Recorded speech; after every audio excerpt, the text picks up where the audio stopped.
आज हम पर्यावरण और पारिस्थितिकी पर एक गहरी और विस्तृत चर्चा करने वाले हैं।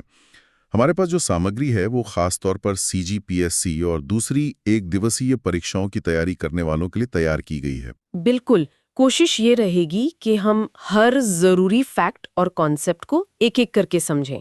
हमारा लक्ष्य है कि कोई भी महत्वपूर्ण जानकारी छूट ना जाए और सब कुछ एक क्रम में मतलब स्पष्ट हो जाए। तो चलिए शुरू करते हैं। तो हमारी आज की चर्चा का विषय है पर्यावरण और पारिस्थितिकी, संपूर्ण सार संग्रह। जैसा कि नाम से ही जाहिर है, हम इसे एक ही बार में पूरी तरह से कवर करने की कोशिश करेंगे। हाँ, और हमारा ध्यान बुनियादी बातों और उन तथ्यों पर रहेगा जो परीक्षा में सीधे पूछे जाते हैं। इसे एक मजबूत रिवीजन की तरह समझ सकते हैं। चलिए, पर्यावरण को समझने के लिए इसकी जो शब्दावली है वहां से शुरू करते हैं। कुछ शब्द बार बार आते हैं, जैसे इकोलॉजी। ये शब्द दिया था अर्नेस्ट हैकल ने। अर्नेस्ट हैकल। इकोलॉजी का मतलब है जीवों का उनके पर्यावरण के साथ जो रिश्ता है उसका अध्ययन। अच्छा। हाँ, अब इसी से जुड़ा है इकोसिस्टम। ये शब्द दिया A.G. टांसले ने। अच्छा, तो इकोलॉजी अध्ययन हो गया और इकोसिस्टम वो जगह, वो तंत्र। बिल्कुल, जैसे कोई जंगल या तालाब, वो पूरा एक इकोसिस्टम है। फिर आता है बायोडायवर्सिटी, यानी जैव विविधता। ये शब्द W.C. रोजन ने दिया था, लेकिन इसे पॉपुलर बनाया E.O. विल्सन ने, है ना? एकदम सही। और इसी बायोडायवर्सिटी से जुड़ा है बायोडायवर्सिटी हॉटस्पॉट का कॉन्सेप्ट। ये आइडिया नॉर्मन मायर्स का था। ओके। और पारिस्थितिक पिरामिड, यानी इकोलॉजिकल पिरामिड, वो चार्ल्स एल्टन की देन है। और आखिर में जो बहुत जरूरी है वो है ऊर्जा का 10% नियम, जिसे लिंडमैन ने दिया था। हाँ, लिंडमैन का 10% नियम। ये सुनने में तो बहुत सरल लगता है कि एक पोषण स्तर से दूसरे में केवल 10% ऊर्जा ही जाती है, तो बाकी 90% का क्या होता है? वो जो 90% ऊर्जा है वो ऊष्मा मतलब हीट के रूप में नष्ट हो जाती है, या फिर जीव अपनी रोज की क्रियाओं में उसे खर्च कर देता है। जैसे अगर पौधों के पास 1000 जूल ऊर्जा है तो उन्हें खाने वाले शाकाहारी को सिर्फ 100 जूल मिलेगी। और फिर उस शाकाहारी को खाने वाले मांसाहारी को सिर्फ 10 जूल। हाँ, और सबसे ऊपर वाले शिकारी तक पहुंचते पहुंचते केवल 1 जूल। इसीलिए खाद्य श्रृंखलाएं ज्यादा लंबी नहीं हो सकती। अब पिरामिड पर आते हैं। संख्या का पिरामिड और जैव भार का पिरामिड, ये दोनों सीधे या उल्टे हो सकते हैं। हाँ, बिल्कुल हो सकते हैं।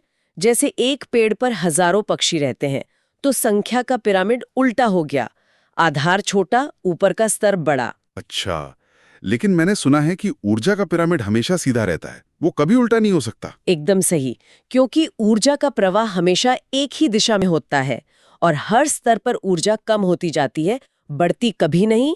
इसलिए ये हमेशा सीधा ही रहेगा। चलिए, अब खाद्य श्रृंखला को समझते हैं।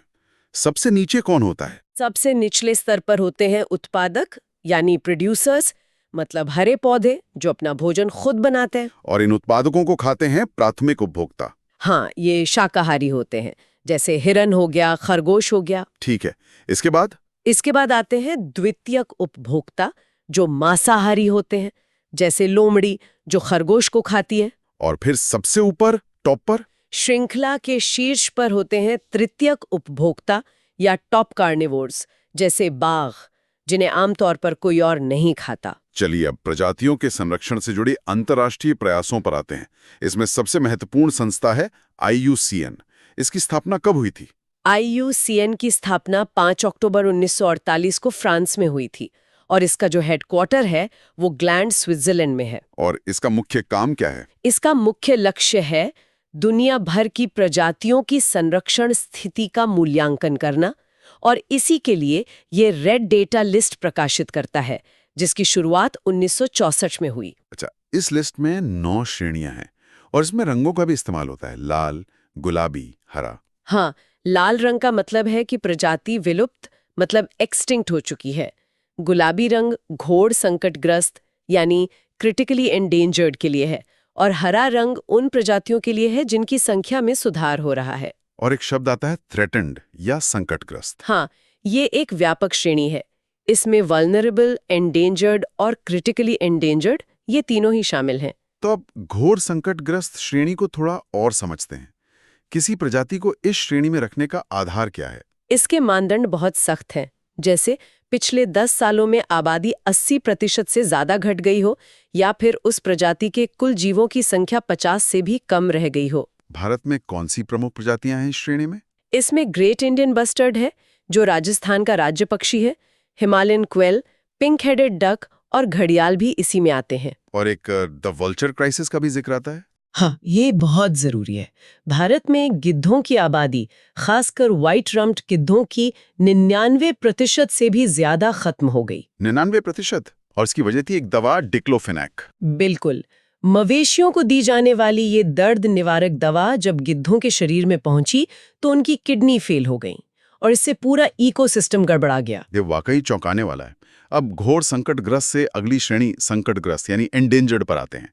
इसमें कौन कौन शामिल है? इसमें भी भारत के कई जाने पहचाने जीव हैं, जैसे बंगाल टाइगर, एशियाई शेर, हिम तेंदुआ और लायन टेल्ड मकाक भी। एक सींग वाला गैंडा भी इसी में है? हाँ, एक सींग वाला गैंडा भी संकटग्रस्त है। अवैध शिकार इसके लिए सबसे बड़ा खतरा है।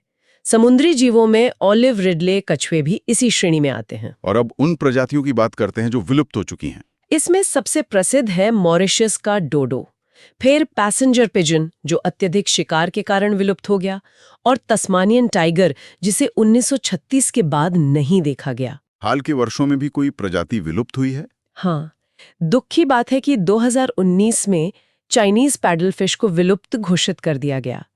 और एक चिंता की बात यह भी है कि हमारे आसपास दिखने वाली गौरैया और कौओं की संख्या भी तेजी से घट रही है। चलिए अब ध्वनि प्रदूषण पर बात करते हैं। ध्वनि तरंगों की 3 श्रेणियां हैं ना? हाँ, पहली है अपश्रव्य या इंफ्रासोनिक, जो 20 हर्ट्ज से कम होती है।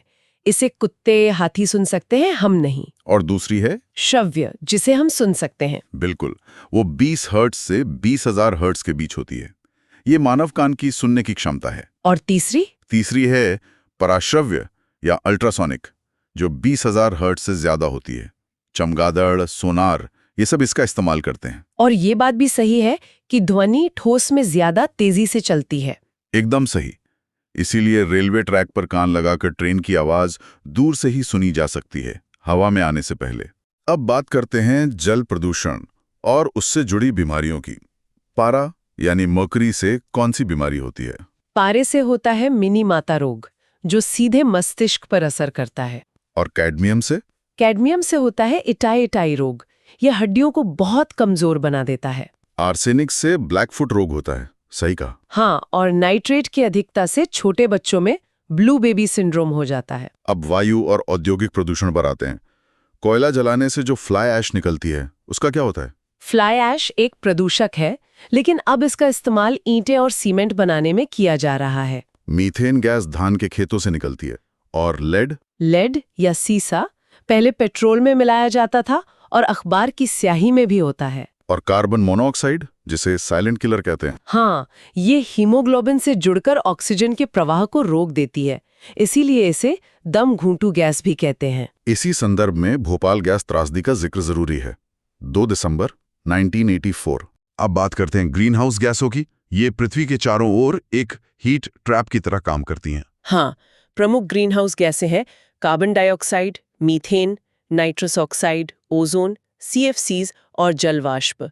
ये गर्मी को रोकती हैं, जो जीवन के लिए जरूरी है। लेकिन इनकी अधिकता ही ग्लोबल वार्मिंग की वजह है। बिल्कुल, जब ये गैसें जरूरत से ज्यादा हो जाती हैं तो पृथ्वी का तापमान बढ़ने लगता है। अब देखते हैं कि भारत में संरक्षण के लिए क्या-क्या कानून बनाए गए हैं। इसकी शुरुआत 1952 की पहली राष्ट्रीय वन नीति से हुई, जिसका लक्ष्य 33% वन कवर था। फिर 1972 में वन्यजीव संरक्षण अधिनियम आया। हाँ, और उसी के अगले साल 1973 में प्रोजेक्ट टाइगर शुरू हुआ, जो कि बहुत सफल रहा। 1986 में पर्यावरण संरक्षण अधिनियम आया, भोपाल त्रासदी के बाद। सही है। फिर 1988 में वन नीति को संशोधित किया गया और 1992 में प्रोजेक्ट एलिफेंट शुरू हुआ और 2002 में जैव विविधता अधिनियम, हाँ, बायोडाइवर्सिटी एक्ट 2002 में पारित हुआ। अब कुछ अंतर्राष्ट्रीय संधियों की बात कर लेते हैं। 1971 का रामसर सम्मेलन किससे जुड़ा है? रामसर सम्मेलन आर्द्र भूमियों यानी वेटलैंड्स के संरक्षण से संबंधित है। और 1987 का मॉन्ट्रियल प्रोटोकॉल, वो ओजोन परत को नुकसान पहुंचाने वाले CFCs को नियंत्रित करने के लिए था और ये बहुत सफल भी रहा। 1992 में पृथ्वी शिखर सम्मेलन हुआ, जिसमें एजेंडा 21 को अपनाया गया। हाँ, फिर ग्रीन हाउस गैसों को कम करने के लिए क्योटो प्रोटोकॉल आया और हाल ही में पेरिस समझौता, जिसका लक्ष्य तापमान वृद्धि को 1.5 से 2 डिग्री सेल्सियस तक सीमित करना है। और करंट अफेयर्स के लिहाज से COP30 जो 2025 में ब्राजील में होगा। बिल्कुल, बेलेम में। इसका मुख्य मुद्दा क्लाइमेट फाइनेंस और मीथेन उत्सर्जन होगा। अब कुछ महत्वपूर्ण आंकड़ों पर आते हैं। दुनिया में कुल 36 बायोडाइवर्सिटी हॉटस्पॉट्स हैं, जिनमें से 4 भारत में हैं। हाँ, भारत के 4 हॉटस्पॉट्स हैं: हिमालय, इंडो-बर्मा, पश्चिमी घाट और सुंडालैंड।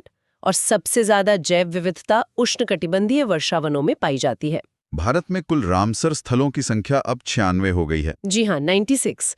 पहले रामसर स्थल थे चिल्का झील और केवलादेव। और हाल ही में छत्तीसगढ़ का कोपरा जलाशय और राजस्थान की सिलेसर झील को जोड़ा गया है। बिल्कुल। इसके अलावा 2025 तक इंदौर और उदयपुर को वेटलैंड सिटीज के रूप में विकसित करने का लक्ष्य है। चलिए, अब कुछ त्वरित परीक्षा तथ्यों पर आते हैं।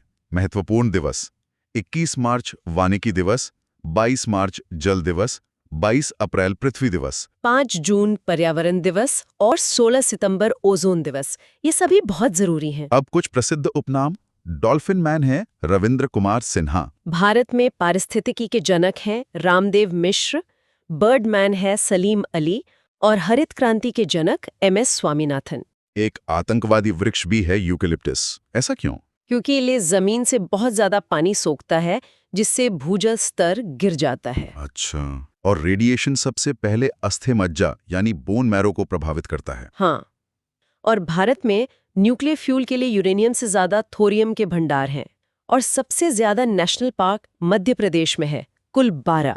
तो ये था पर्यावरण और पारिस्थितिकी पर हमारा संपूर्ण विश्लेषण। हमें उम्मीद है कि ये जानकारी आपकी तैयारी में बहुत मददगार साबित होगी और सभी महत्वपूर्ण बिंदु अब आपको स्पष्ट हो गए होंगे। चैनल को लाइक, शेयर और सब्सक्राइब करना ना भूलें। ये वीडियो आपकी तैयारी के लिए एक मस्ट वॉच संसाधन है। इसे बार बार देखें ताकि सभी तथ्य आपको याद हो जाएं। आपकी परीक्षाओं के लिए बहुत बहुत शुभकामनाएं।